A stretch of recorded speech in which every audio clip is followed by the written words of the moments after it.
Hey everyone, Mr. Jeffersonian here, and if you haven't heard about Anchor, let me explain. It's the easiest way to make a podcast. First off, it's free, and who doesn't like that? There are creation tools that allow you to record and edit your podcast right from your phone or computer, and Anchor will distribute your podcast for you so it can be heard on Spotify, Apple Podcasts, and many more. You can make money from your podcast with no minimum listenership.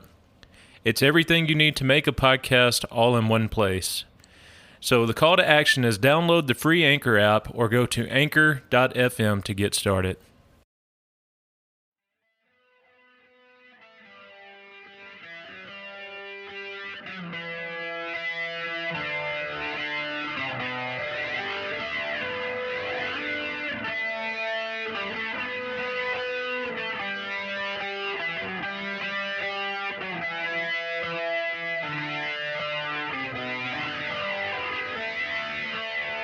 Howdy everyone, and thank you again for tuning in to the Jeffersonian Tradition. Before we get started, I have a couple of things to go over. For now, the podcast is mostly ad-free, and I sure would like to keep it that way. You can help me out with that by becoming a supporting listener. If you find value in the podcast, there's a link in the show notes page that will enable you to contribute to my work and to help keep the podcast going and keep it light on advertising. Contributions start as low as 99 cents per month, with two other brackets at $4.99 per month or $9.99 per month. If you're not comfortable with a recurring contribution model, I've also set up a Cash App profile for the show. One-time contributions can be sent through Cash App to the show's cash tag, which is $ Mr. Jeffersonian, and all of this information will be listed in the show notes page as well. Any contribution amounts help, and thank you in advance to anyone who chooses to pitch in. And if you like the show, then please be sure to subscribe and turn on notifications for it. We are now available on all major podcast platforms. And to help the show grow, make sure to share it with your friends and family. In other show-related news, if there's a topic you'd like for me to cover, or if you just have general questions for me, I can be contacted at the show's email address, which is mrjeffersonian@outlook.com, or through the show's MeWe group, which is also titled The Jeffersonian Tradition. And if you're not on MeWe yet, then seriously, what are you waiting for? Unlike a certain other social media platform, MeWe respects the right to free speech and offers a privacy bill of rights. So if you'd like to be a member there, then download the MeWe app and search for me at the username Mr. Jeffersonian. The show group is private, so we must be contacts before I can send you the group invite. If you're not familiar with MeWe's platform, contacts are the same as being friends on Facebook. With all of that fun stuff out of the way, let's now turn our attention to the topic for today's episode. All right, so today we're going to move forward in our trilogy dedicated to pensions. As always, though, whenever we do a series, I'm going to start off by giving you guys a recap of our previous episode. So in the last episode, we took a look at some headlines throughout the year showing that pensions seem to always trend towards insolvency. We also discussed why pensions are bad from a conceptual level, namely because the retirees don't own the funds. And for those who question me on that, the last employer I worked for shifted part of their retirement benefits into a cash balance pension plan, and here is a verbatim summary from their official pension plan description documents. It says, the retirement income benefit, or RIB account, is a notional bookkeeping account that is equal to the sum of your pay credits, including the one-time transition pay credit if applicable, and your interest credits.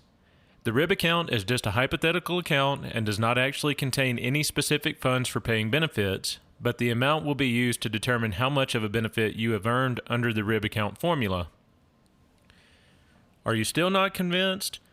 Okay, that same document goes on to say this: how your RIB account benefit is determined. Your benefit under the plan is based on the balance of your RIB account. A RIB account is a hypothetical account, which means it does not actually contain funds used for paying benefits under the plan. Instead, your RIB account is created solely for the purpose of tracking your RIB benefit.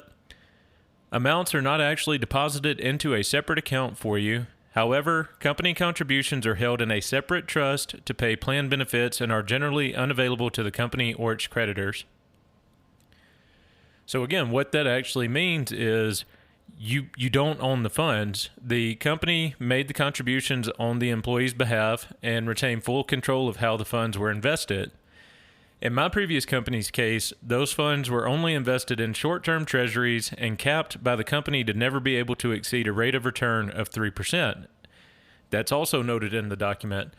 To that effect, it says your RIB account will be credited with interest credits as of December 31st of each year, based on your RIB account as of January 1st of that year.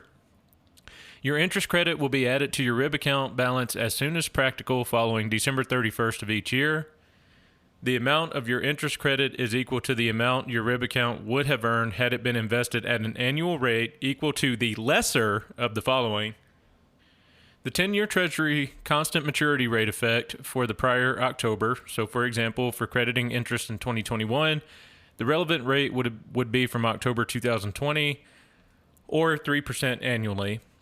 Please note that regardless of the applicable 10-year Treasury constant maturity rate, in no event will your interest credit be less than zero. So, you don't own the funds, and I feel that I have adequately proved that point. So now we're going to go ahead and proceed with our topic for today, which is going to be the actual nuts and bolts structure of Colorado State Pension Plan, known as PERA. So what is PERA? It is the Public Employees Retirement Association. It was established by Colorado state law in 1931 to provide retirement and other benefits to the employees of more than 500 government agencies and public entities in the state of Colorado. It's made up of 5 separate employee categories. Those are the State Division, School Division, Local Government Division, Judicial Division, and DPS Division. It's administered under the authority of the Board of Trustees, which is comprised of 16 individuals, 13 of which are elected proportionally by department each May. This board has the controlling authority to determine the investments held within the pension fund, and so we have a body of 16 people who are supposed to adequately represent the investment preferences of 200,858 active contributors and 128,133 active retirees and benefit recipients. I don't think there's any way they can truly be representative, but you draw your own conclusions. Now, participation in the fund is mandatory, and it does preclude employee participation in Social Security. So I guess one good thing of this is anybody covered by this Ponzi scheme doesn't have to contribute to the federal Ponzi scheme. So how are pension benefits calculated under PERA?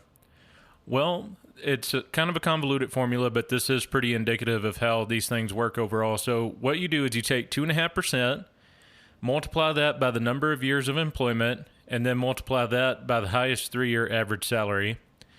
And the final benefit amount can be up to, but not more than 100% of the employee's highest average salary throughout the time that they work for the state. Under PERA scheme, this means that an employee can take their highest 36 months of salary, it does not have to be consecutive, and plug it in for the base to calculate their benefit. In real-world examples, per the 2020 PERA financial report, the pension had 128,000 roughly retirees, and the beneficiaries received an average monthly payment of $3,204. The average age at retirement for PERA retirees in 2020 was 58.9. That's extremely young, so for context to compare that to the private sector, according to census data, the average age of retirement for Americans at large is 65 for men and 63 for women. So we see these public employees have roughly a 7-year advantage on men and about a 5-year advantage on women. The average years of service at retirement for 2020 was 22.8 years. The average age of death for PERA retirees as of the end of 2020 was 83 years. And this means that on average, PERA retirees will be paid for 24 years in retirement versus 23 years while actively employed. This truly is an upside-down structure because when employers have to provide increased funding rates, it must come from the respective department payroll budgets, and that money could otherwise have been used for pay increases for current workers. And to prove that, I'm actually going to read to y'all the statement from PERA's contribution rates official report from 2021. So this is in regards to what's called the AED and the SAED. So the Amortization Equalization Disbursement, or AED, and Supplemental Amortization Equalization Disbursement, SAED, are additional contributions remitted by employers. The SAED is, to the extent permitted by law, to be funded by monies otherwise available for employee wage increases. The SAED is not credited to member accounts. These additional employer contributions based on the total payroll of PERA members and employees who can elect either PERA or another plan, regardless of the plan elected, are designed to reduce PERA's unfunded liability and amortization period. As we can see, that's not a good setup for the current employees because they're going to have to put more in and get ultimately most likely less out. And that ties into another point we made last episode. So I told y'all that pensions really do function like Ponzi schemes in the sense that newer participants have to perpetually contribute more to cover the payouts of previous participants. So in defense and proof of that statement, again, I'm going to read to you directly from PERA's 2020, this time the popular financial report, which is available at www.copera.org if you want to check my source. All right, so just a statement before we talk about current contribution rates. It says the AAP, and the AAP was an automatic adjustment provision that actually was something passed by our state legislature. So it says the AAP was part of Senate Bill 18-200, which laid out a path to full funding. It also created a formula used to determine whether the fund is on track to reach that goal by 2047. So we're looking at, 26 years? If the fund gets ahead of or falls behind this goal, the AAP can alter member and employer contributions, the retiree annual increase, or AI, and the direct distribution from the state of Colorado. Limits are placed on how much these amounts can change in a single year and cumulatively. All right, so what we're going to do now is just kind of show some insane numbers here. We're going to compare 2020 to 2021. So in 2020, for the state, member contributions were 10.5%. So, this is state members other than state troopers. Member contributions were 10.5%. Employer contributions were 20.9%. In 2021, that same group, member contributions are 11%, employer contributions are 21.40%. In 2020 for the state, specifically for state troopers, their contribution amount was 12.5%. The employer contribution was 23.6%. For 2021, the employee or member contribution is 13% for state troopers and 24.10% for the state. For the schools, in 2020, it was 10.5%, and then the employer portion was 20.9%. For 2021, it's 11% for the member and 21.4% for the state.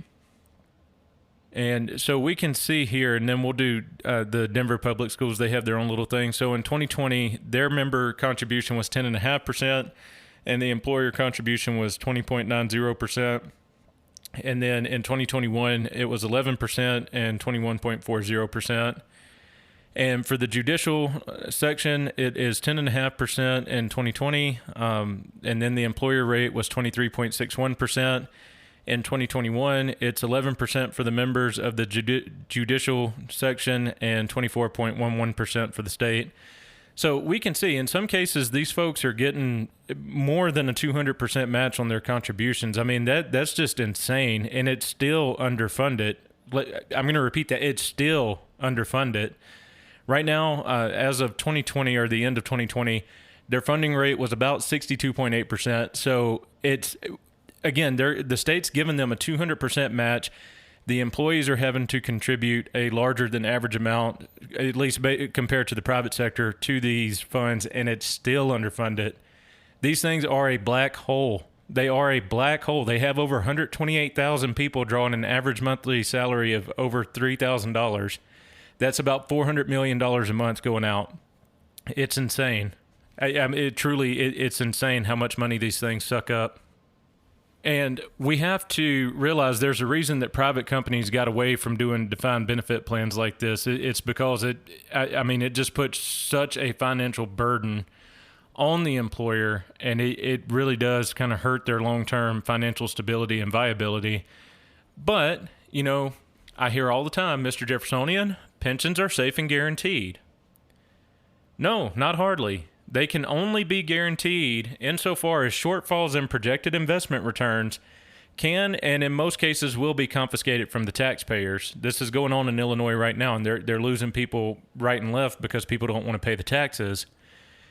And what this does is it essentially makes economic slaves out of the private sector to subsidize the retirement of public employees who voluntarily accepted the position that they held.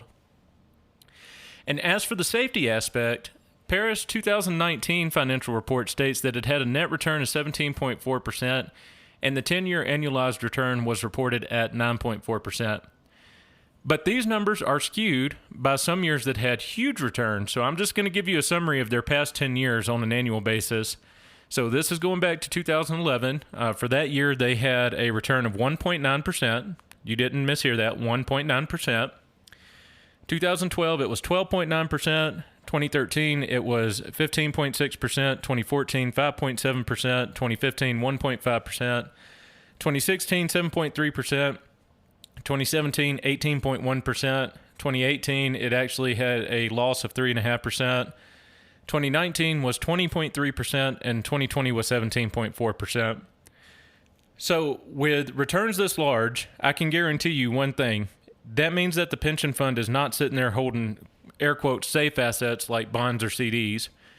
They are putting billions of dollars into the stock market, and the participants don't have any direct control in how that money gets invested. It is, again, strictly up to the Board of Trustees, which is at least elected by the participants each May, at least 13 of them, and they are trusted to act in a fiduciary role and choose the investments that the fund will hold. So just to give you an idea of what the fund is actually sitting there holding, at the end of 2019, the asset allocation broke down as follows. In global equity, so that's going to be stocks from across the globe, that would be 56.9%. Fixed income, which would be investments such as bonds, it can be U.S. Treasury bonds, corporate bonds, whatever. Fixed income was 22.1%. Private equity, which is extremely risky, it was at 8.1%. Real estate was at 8.9%. Alternatives was at 3.5%. And then cash and short term was at 0.5%. But in 2020, PERA took on even more risk during the inflationary boom caused by all the helicopter money that was dispersed by the general government. So global equity for 2020 was up to 58%. Fixed income was down to 20.8%. Private equity held steady at 8.1%. Real estate was down to 8%. Alternatives were at 4.1%, and cash and short term was increased to 1%. Now, alternatives, from what I could find, that's going to be like for small startups. This fund actually used to be called the Opportunity Fund. So this is going to be like for small startups. PERA actually has, I don't know if this is a legal requirement or if it's just something they do to virtue signal, but they actually have to invest a certain amount in Colorado startups. And I think that's mostly what that alternatives category is made up from based on what I could find.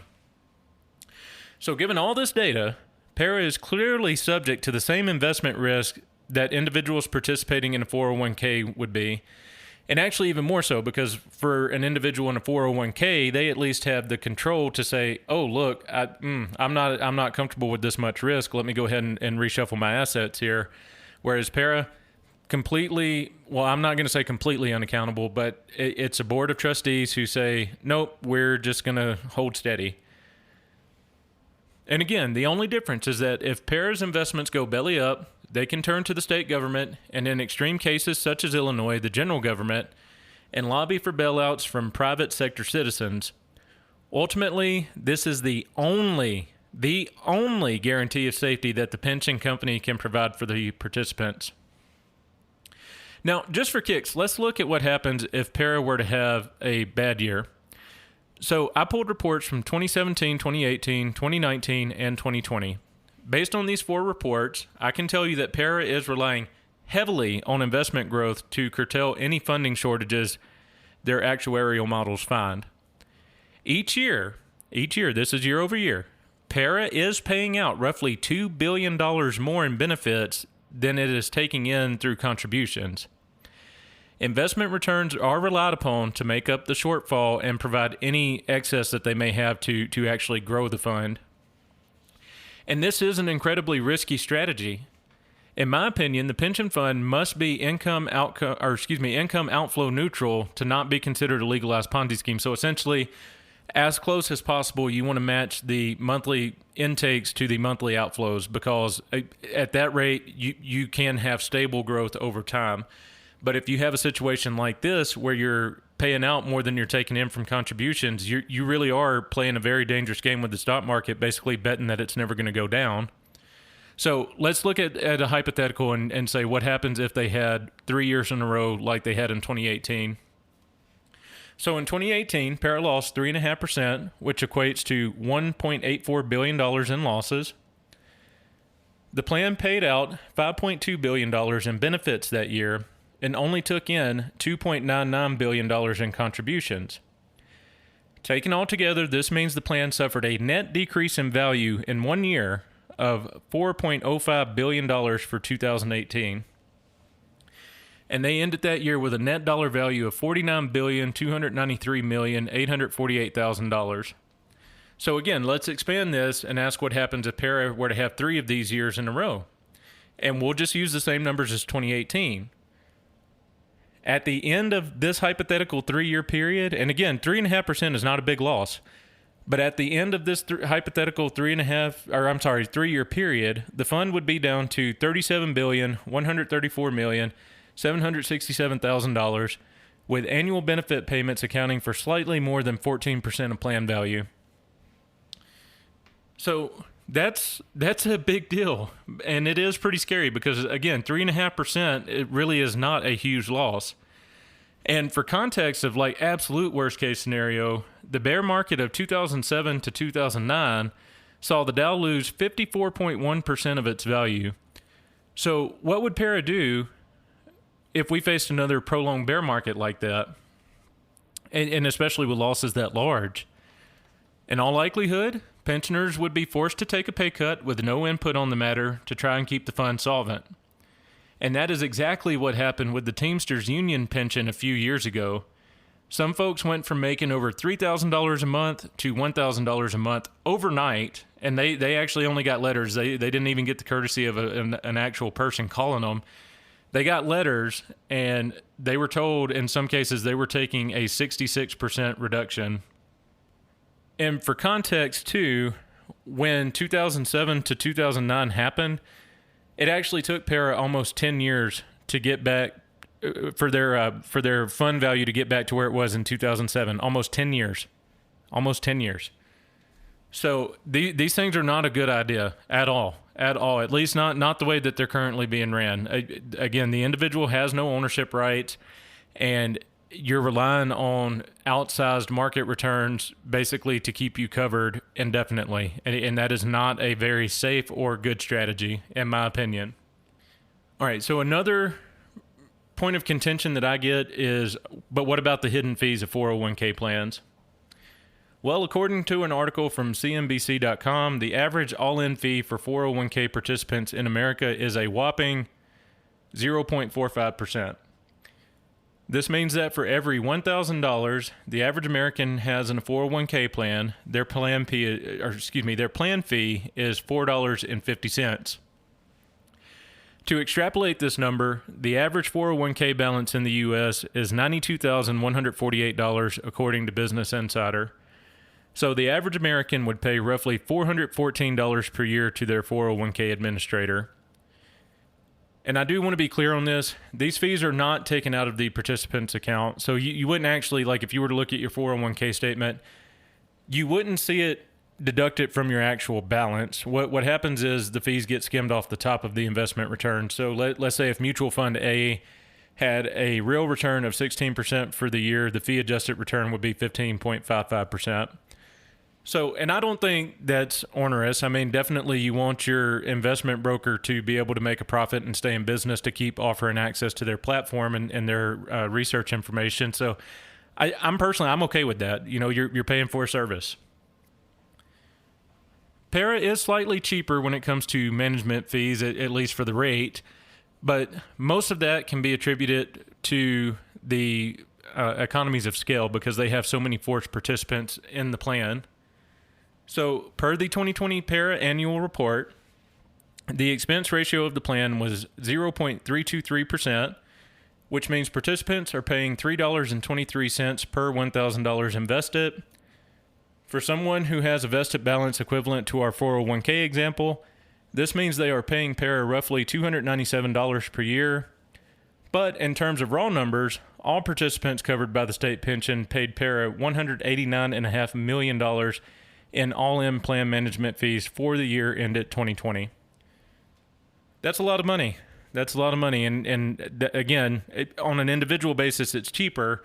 But when you, again, consider the fact that they have a captured demographic, they're making money hand over fist. Again, for 2020 alone, $189.5 million just in plan management fees. So we're going to go ahead and move into the wrap-up portion here. Main takeaway, PERA or any other public pension is not immune to the investment risk of individual defined contribution plan style or 401k style plans. Any failures by PERA to reach its investment goals can and most likely will be forcibly covered by the state, taking more money from the private sector. And defined benefit pension style plans are bad for the employees and the employers because over time, their costs become irrational and unsustainable. And also for many employees, it lures them into a false sense of security and absolves them, or at least in their mind, absolves them from saving for their own retirement. And it causes them to throw caution to the wind, and they just spend every dollar they ever make, and they don't ever think about the future because they think they're going to be covered no matter what. But again, we have to stop and ask ourselves, well, what happens when these things implode? Which, over time, most of them will. Actually, just about all of them will. And for the state, it also creates a strong voting bloc because the state can use the power of the purse to push for increased benefits when that is mathematically unfeasible. Please remember, if you found value in the podcast, to consider contributing to the show. You can contribute on a recurring basis through the supporting listener link in the show notes page, or you can make a one-time contribution by using the show's Cash App information, which is also included in that show notes page. Any contribution amount helps, and thank you again to everyone in advance who decides to do so.